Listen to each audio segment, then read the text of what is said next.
저는요 오늘 부활주일 설교를 준비하면서 제목을 어떻게 정할까 한참 고민을 했어요. 그러다가 부활의 복음으로 하기로 마음을 먹었습니다.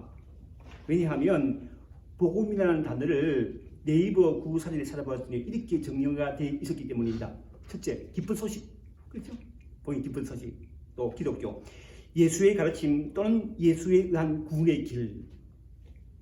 성경 사전에는 복음이 이렇게 정의되어 있더라고요. 유한결론, 좋은 소식으로 특별히 예수 그리스도를 통한 구원의 기쁜 소식을 가르친다. 부활이란 죽었다가 다시 살아남을 자라는 것이므로 부활의 복음이란 죽었다가 다시 살아난 기쁜 소식이라는 뜻이죠. 이러한 정의를 확인하면서 생각나는 사건이 하나 있었습니다. 바로 요한복음 11장에 나오는 죽은 나사로가 살아나는 이야기였어요. 마리아와 마르다 두 자매가 사는 베다니에 나사로라는 사람이 병들어 있었습니다. 나사로는 마르다와 마리아의 오빠였는데, 마리아는 주님께 값비싼 향료를 붓고 자기 머리카락으로 주님의 발을 닦아드린 주님을 정말 사랑하는 여자였어요. 그런데 오빠가 병들어 죽게 될 지경이 이르자 두 자매는요 예수께 사람을 보내어서 주여 보시옵소서, 살아가신 자가 병들었나이다 라고 전합니다. 그런데요 예수님께서는 이 소식을 듣고요 이렇게 말씀하십니다. 이 병은 죽을 병이 아니라 하나님의 영광을 위함이요 하나님의 아들이 이로 말미암아 영광을 받게 하려 함이라. 그렇게 말씀하시면서도 곧바로 나서지 않으시고 이틀이나 그곳에 더 머물러 계셨어요. 그리고서야 베다니로 오셨는데, 그때는 나사로가 죽어서 무덤에 있은 지 나흘이 지난 때였고, 많은 유대인들이 조문을 와서 마리아와 마리아를 위로하고 있었습니다. 이에 마르다가요, 주께서 여기 계셨더라면 내 오라비가 죽지 아니하였겠나이다 라고 했지만, 주님은요 내 오라비가 다시 살아나리라 하시면서 죽은 나사로가 누워있던 돌무덤에 가셔서 돌을 옮겨 놓으라 합니다. 무덤에 가셔가지고요. 그러자 마르다가 주여 죽은 지가 나흘이 되었음에 벌써 냄새가 나나이다 라고 난색을 표합니다. 이때 주님께서 이렇게 말씀하시죠. 요한복음 11장 4절 말씀 보시면요, 예수께서 이르시되 내 말이 네가 믿으면 하나님의 영광을 보리라 하지 아니하였느냐. 그리고 무덤을 향하여 나사로야 나오라 부르시니 죽은 나사로가 수죽을 배로 도인 채로 나오는데, 그 얼굴이 수분에 가려 있었기에 예수께서 풀어놓아 다니게 하라 하십니다. 요한복음 11장 45절로 46절 말씀 보시면 그때 상황이 이렇게 증가합니다. 마리아에게 와서 예수께서 하신 일을 본 많은 유대인들이 그를 믿었으나 그 중에 어떤 자는 바리새인들에게 가서 바리새인들에게 예수께서 하신 일을 알리리라. 그러니까 예수께서 죽은 나사로를 살리신 것을 보고 믿는 사람들이 있었고, 두 눈으로 똑똑히 보고서도 바르게 믿지 않는 사람이 있었다는 거예요. 지금도 마찬가지입니다. 지금도 마찬가지. 부활의 복음을 듣고 믿는 사람이 있는 반면에 참으로 안타깝게도 부활의 복음을 듣고도 믿지 못하는, 아니 또 믿지 않는 사람이 있다는 거예요. 여러분, 죽은 나사로를 살리시면서 주님이 하신 말씀을 기억하십니까? 요한복음 11장 25절로 26절 말씀이죠. 예수께서 이르시되 나는 부활이요 생명이니 나를 믿는 자는 죽어도 살겠고 무릇 살아서 나를 믿는 자는 영원히 죽지 아니하리니 이것을 내가 믿느냐. 오늘 우리가 읽은 본문에서 사도 바울은 고린도 교회의 형제들에게 부활의 복음을 이렇게 상기시키십니다. 부활주일 예배를 드리고 있는 우리에게 하시는 말씀이 있죠. 1절 2절 말씀 보시면요, 형제들아 내가 너희에게 전한 복음을 너희에게 알게 하노니 이는 너희가 받은 것이요 또 그 가운데 쓴 것이다. 너희가 만일 내가 전한 그 말을 굳게 지키고 그때 믿지 아니하였으면 그로 말미암아 구원을 받으리라. 보다 확실한 이해를 하기 위해서요, 현대인의 성경을 다시 들어보세요. 형제 여러분, 내가 여러분에게 전한 기쁜 소식에 대하여 다시 한번 여러분을 깨우치려고 합니다. 여러분은 이 기쁜 소식을 받아 그 위에 여러분의 신앙을 굳게 세웠습니다.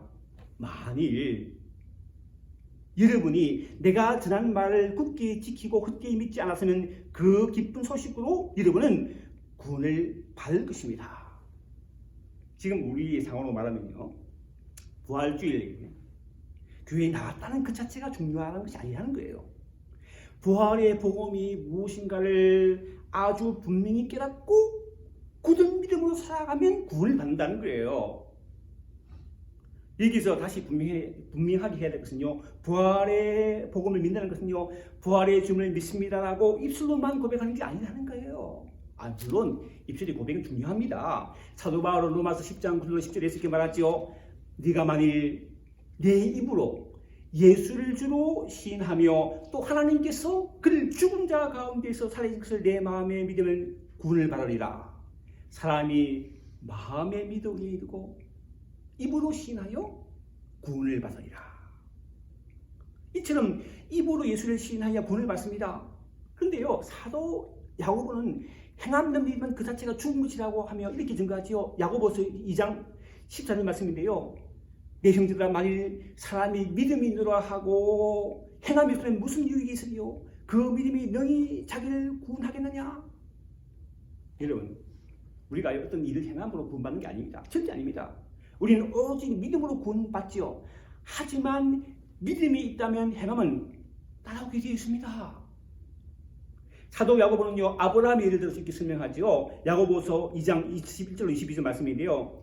우리 조상 아브라함이 그 아들 이삭을 제단에 바칠 때에 이삭을 제단에 아들을 바칠 때 행함으로 얻었다 하심을 받은 것이 아니냐. 네가 보거니와 믿음이 그 행함과 함께 일하고 행함으로 믿음이 온전하게 되었느니라 라고 합니다. 이러한 구원의 진리를 깨달은 사도 바울이 오늘 본문에서도 고린도 교회의 성도들을 향하여 내가 지난 그 말을 굳게 지키고 굳게 믿지 아니하였으면 그로 말미암아 구원을 받으리라고 하면서 그들에게 전한 복음을 다시 한번 상기시키십니다. 우리가 받은 복음이죠. 3절이죠. 내가 받은 것을 네게 전하였노니. 여기서 우리는요, 복음의 중요한 원리 하나를 발견합니다. 복음, 즉 기쁜 소식은요, 받고 또 전하는 것입니다. 이건 받았으니까 복음 믿었지요. 근데 받고 전한다는 거예요. 예를 들면요, 예를 들어 생각이 나더라고요. 우리 여기 에반지금 한국 반찬을 사기 힘들잖아요. 근데 한국 반찬을 사기 힘든 이곳에 지금까지 없었던 한국 반찬이 있었다면 어떡하겠어요? 좋지. 언제 혼자만 사가 드시겠어요? 아니죠. 알려야죠. 뭐 이게 거기 한 게 있더라. 그래야 그 사람 갖다 놓고 또 다시 먹지요. 그렇잖아요. 복음도 이와 같은 것입니다. 누군가에게 받은 복음을 그것을 알지 못하는 사람들에게 전하는 것은 당연히 우리가 해야 할 일이라는 거예요. 그렇다면 우리가 받은 복음이란, 우리가 믿는 복음이란 무엇입니까? 바울은 이렇게 증거하죠. 3절로 6절 말씀이죠. 읽어보면요. 이는 성경대로 그리스도께서 우리 죄를 위하여 죽으시고 장사 지낸 바 되셨다가 성경대로 사흘 만에 다시 살아나사 게바에게 보이시고 후에 12제자에게와 그 후에 500여 형제에게 일시에 보이셨나니 그 중에 지금까지 대다수는 살아있고 어떤 사람은 잠들었으며. 여기서는 우리는 바울이 전한 복음의 또 다른 중요한 원리를 발견합니다. 그것은요, 성경대로라는 거예요. 성경대로. 헬라어로는요, 카타타스 크리파스로 하는데, 바울이 그리스도의 죽으심과 부활을 전할 때 계속 반복하여 강조한 이야기예요. 복음을 전할 때마다 이게 성경대로 정했다는 거예요. 그 의미는요, 예수 그리스도의 죽으심과 부활은 우연히 일어난 것이 아니라는 거예요. 우연히 일어난 것이 아니라 하나님의 계획과 놀란 승리 속에 이루어졌다는 거예요. 그냥 이루어진 게 아니에요. 하나님의 계획과 승리 속에 이루어졌다는 거예요. 바울이 성경대로 저 카타타스 크리파스를 강조한 또 다른 이유는 바른 메시아관을 분명하게 제시하기 위해서입니다. 메시아는 무슨 뜻이냐면 하나님께서 기름 부신 왕이라는 뜻인데, 예수님 당시 유대인들은 구약에서 예언한 메시아가 다윗의 후손으로 이 땅에 오시어서 정치와 권력을 잡아 세계를 온전히 다스릴 것이라고 기록하셨습니다. 그러니까 유대인들이 메시아는 결코 죽을 거다 생각 안 했어요. 그렇게 생각 안 했다는 거예요. 상상도 못했습니다. 그러나 그것은요, 성경을 잘못 해석하고 이해한 것이었습니다. 다른 말로 하면 성경을요, 어떻게 했냐면 자신들에게 좋은 방식으로 해석하고 싶다는 거예요. 자신 좋은 방식으로. 그러나 성경은요, 메시아가 그의 백성을 위하여 고난을 받으시고 죽기까지 하신다는 것을 아주 분명하게 가르치고 있습니다. 그게 성경 가르침이에요. 우리가 잘 아는 이사야서 53장 이렇게 말하죠. 메시아를 이렇게 저는 예언합니다.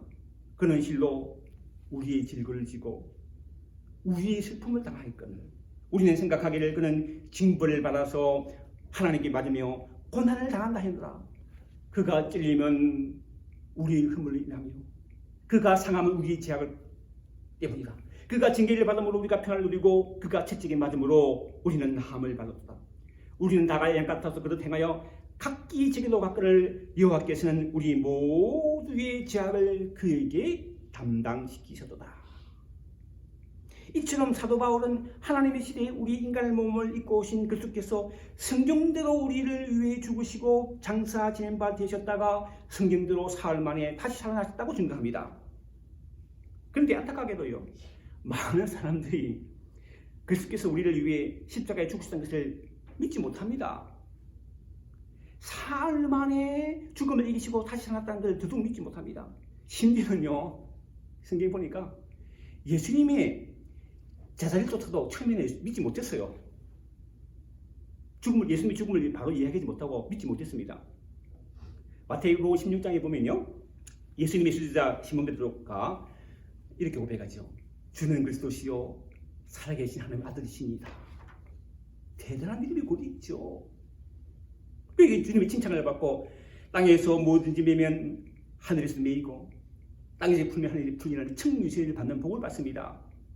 바로 이때부터 이 베드로의 고백 이후부터 예수께서 자기가 예루살렘에 올라가 장로들과 대제사장들과 서기관들에게 많은 고난을 받고 죽임을 당하고 제3일에 살아나야 할 것을 제자들에게 비로소 말씀하셨는데, 이때 베드로가 한 말을 기억하세요? 베드로가 예수님을 붙잡고 주여 그리 마옵소서 이리 결코 죽게 미치지 아니하리이다 합니다.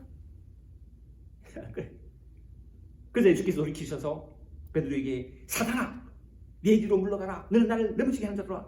네가 하나님의 일을 생각하지 아니하고 도리어 사람의 일을 생각하는 수다라고 책망하십니다.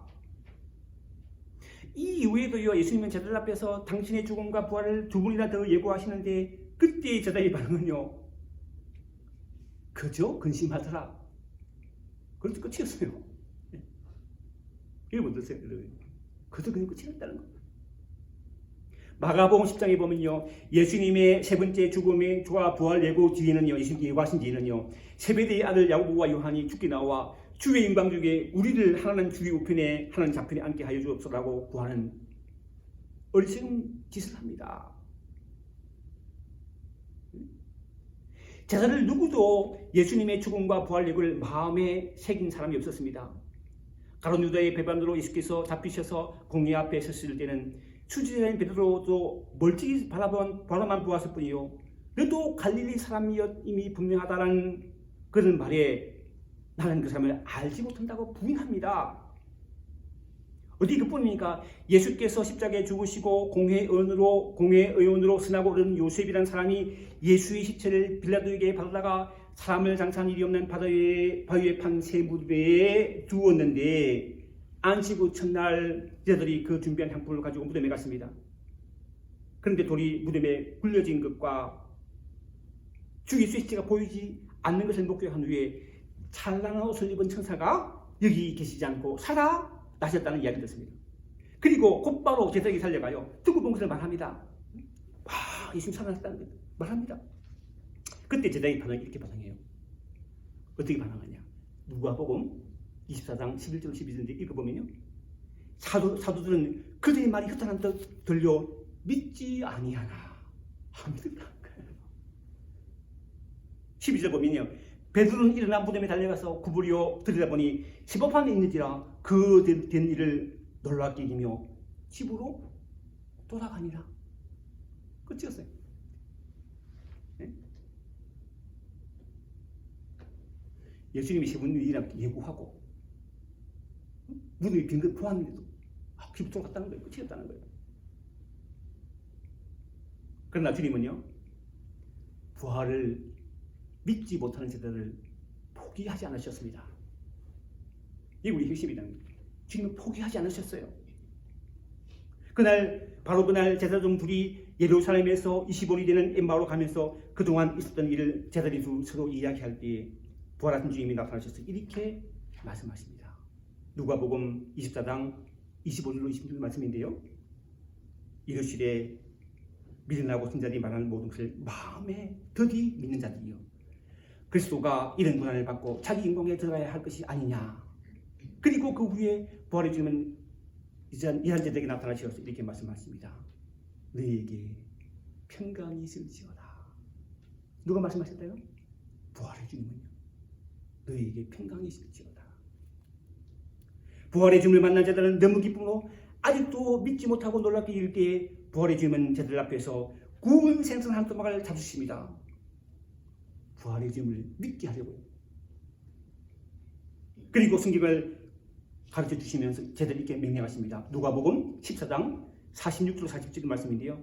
또 이르시되 이같이 그리스도가 고난을 받고 제3일에 죽은 자 가운데서 살아날 것과 또 그의 이름으로 죄 사함을 받게 하는 회의가 예루살렘에 시작하여 모든 족속에 전파될 것이 기록되었으니 너희는 이 모든 일에 정인이 되라.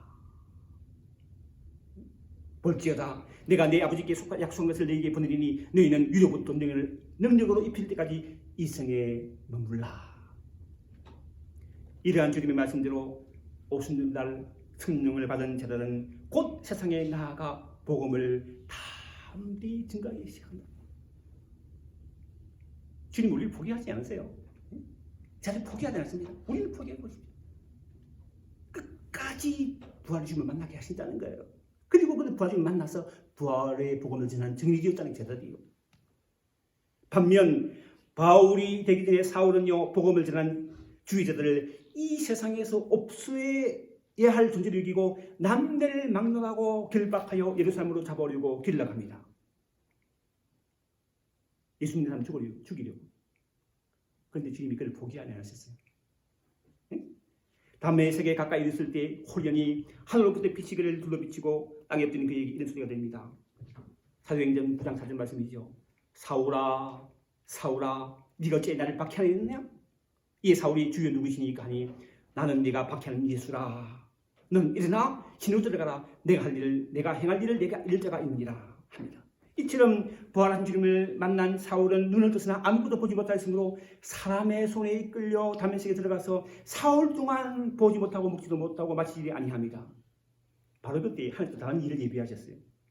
다메섹의 아나니아라는 자들에게 주께서 환상 중에 나타나 치가라 하는 그리로 가서 유리의 집에서 기도하고 있는 다섯 사람 사울을 만나 안수하여 보게 하라 하셨고, 아나니아는 주님의 말씀대로 사울을 찾아가 안수함으로 다시 보게 합니다.